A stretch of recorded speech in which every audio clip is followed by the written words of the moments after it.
Donald Trump എന്ന ഭരണാധികാരിയുടെ നീക്കങ്ങൾ പലപ്പോഴും ലോകക്രമത്തെ അപ്രതീക്ഷിതമായ ദിശകളിലേക്ക് തിരിച്ചുവിടാറുണ്ട്.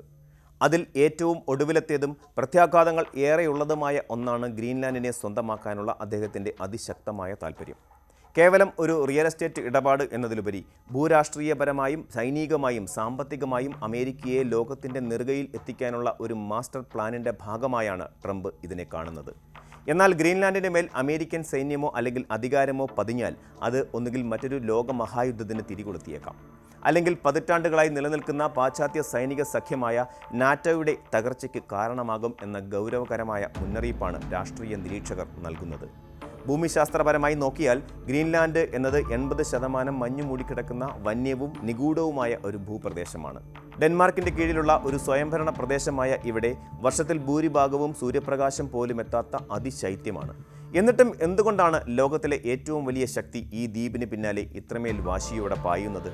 ഇതിനുള്ള ഉത്തരം മറഞ്ഞിരിക്കുന്നത് ഗ്രീൻലാൻഡിൻ്റെ മഞ്ഞുപാളികൾക്ക് താഴെയുള്ള അപൂർവമായ പ്രകൃതി വിഭവങ്ങളിലാണ്.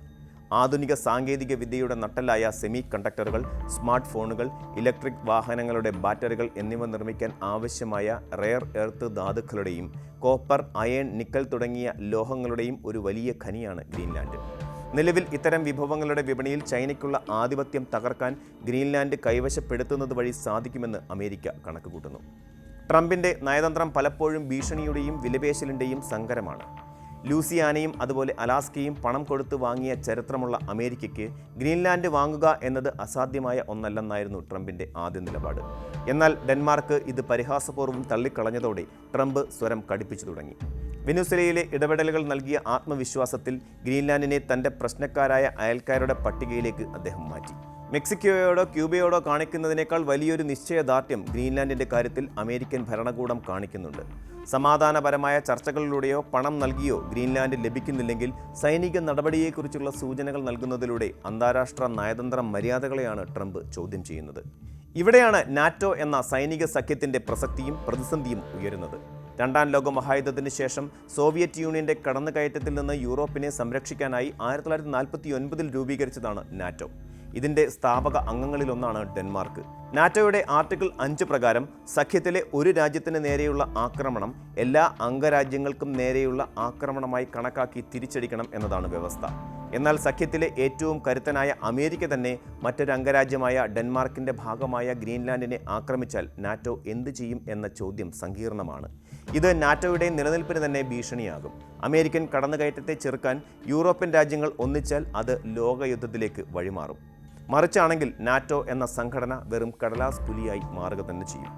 റഷ്യയെയും ചൈനയെയും പ്രതിരോധിക്കുക എന്ന അമേരിക്കയുടെ വിശാലമായ ലക്ഷ്യവും ഗ്രീൻലാൻഡ് നീക്കത്തിന് പിന്നിലുണ്ട്.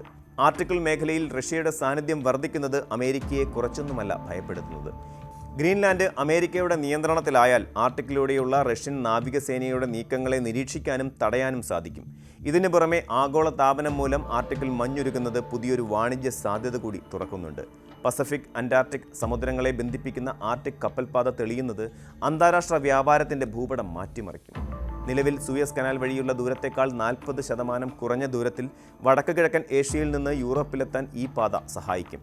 ഈ കപ്പൽപാതയുടെ നിയന്ത്രണം കൈക്കലാക്കുക എന്നത് വരും നൂറ്റാണ്ടിലെ സാമ്പത്തിക മേധാവിത്വത്തിനുള്ള പ്രധാന താക്കോലാണ്. യൂറോപ്യൻ രാജ്യങ്ങൾക്കിടയിൽ ട്രംപിൻ്റെ ഈ നിലപാടുകൾ കടുത്ത അമർഷമാണ് സൃഷ്ടിച്ചിരിക്കുന്നത്. ജർമ്മനി, ഫ്രാൻസ്, പോളണ്ട് തുടങ്ങിയ രാജ്യങ്ങൾ ഗ്രീൻലാൻഡ് ആ ജനതയുടേതാണെന്നും പുറത്തുനിന്നുള്ള ഇടപെടലുകൾ അംഗീകരിക്കില്ലെന്നും വ്യക്തമാക്കി കഴിഞ്ഞു. അമേരിക്കയുടെ ഏകപക്ഷീയമായ നിലപാടുകളിൽ പ്രതിഷേധിച്ച് കാനഡയും നോർഡിക് രാജ്യങ്ങളും ഗ്രീൻലാൻഡിന് പിന്തുണയുമായി രംഗത്തെത്തിയിട്ടുണ്ട്. നാറ്റോ രാജ്യങ്ങൾക്കിടയിൽ ഭിന്നതയുണ്ടാക്കുന്നത് റഷ്യയെപ്പോലെയുള്ള ശത്രുക്കൾക്ക് ഗുണകരമാകുമെന്ന മുന്നറിയിപ്പും അവർ നൽകുന്നു. ഒരു വശത്ത് സൈനികമായ ഭീഷണി നിലനിൽക്കുമ്പോൾ മറുവശത്ത് ഗ്രീൻലാൻഡ് അഭിമുഖീകരിക്കുന്നത് അതിഭീകരമായ കാലാവസ്ഥാ പ്രതിസന്ധിയാണ്. കാലാവസ്ഥാ വ്യതിയാനം മൂലം അവിടുത്തെ ഭീമൻ ഹിമപാളികൾ അതിവേഗം ഉരുകുകയാണ്. ഈ അവസ്ഥ തുടർന്നാൽ സമുദ്രനിരപ്പ് ലോകമെമ്പാടും ഉയരുകയും കൊച്ചി ഉൾപ്പെടെയുള്ള തീരദേശ നഗരങ്ങൾ വെള്ളത്തിനടിയിലാവുകയും ചെയ്യും. പ്രകൃതിയും മനുഷ്യനും തമ്മിലുള്ള പോരാട്ടത്തിനിടയിൽ ഗ്രീൻലാൻഡ് ഒരു കരുവാകുകയാണ്. ഡൊണാൾഡ് ട്രംപിൻ്റെ താൽപ്പര്യങ്ങൾ കേവലം അമേരിക്കൻ ദേശീയതയിൽ അധിഷ്ഠിതമാണെങ്കിലും അത് ലോകക്രമത്തെ ആകെ അസ്ഥിരപ്പെടുത്താൻ ശേഷിയുള്ളതാണ്. ഗ്രീൻലാൻഡ് ഒരു വിപണി ചരക്കല്ലെന്നും അതൊരു സ്വതന്ത്ര ജനതയുടെ ആവാസ വ്യവസ്ഥയാണെന്നും മനസ്സിലാക്കാൻ അമേരിക്കൻ ഭരണകൂടം തയ്യാറാകേണ്ടതുണ്ട്.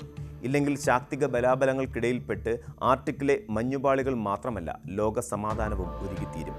അന്താരാഷ്ട്ര നിയമങ്ങളും സഖ്യകരാറുകളും കാറ്റിൽ പറത്തി മുന്നോട്ടു പോകാനുള്ള ട്രംപിൻ്റെ ശ്രമങ്ങൾ വിജയിച്ചാൽ അത് നാറ്റോയുടെ അന്ത്യം കുറിക്കുക മാത്രമല്ല, ലോകത്തെ ഒരു വലിയ അനിശ്ചിതത്വത്തിലേക്ക് തള്ളിവിടുകയും ചെയ്യും. ഈ സാഹചര്യത്തിൽ ഗ്രീൻലാൻഡിൻ്റെ ഭാവി എന്നത് വെറുമൊരു ഭൂപ്രദേശത്തിൻ്റെ വിധി മാത്രമല്ല, മറിച്ച് വരാനിരിക്കുന്ന പുതിയ ലോകക്രമത്തിൻ്റെ സൂചിക കൂടിയാണ്. കൂടുതൽ വാർത്തകൾക്ക് news 18 Keralam YouTube channel subscribe ചെയ്യുക.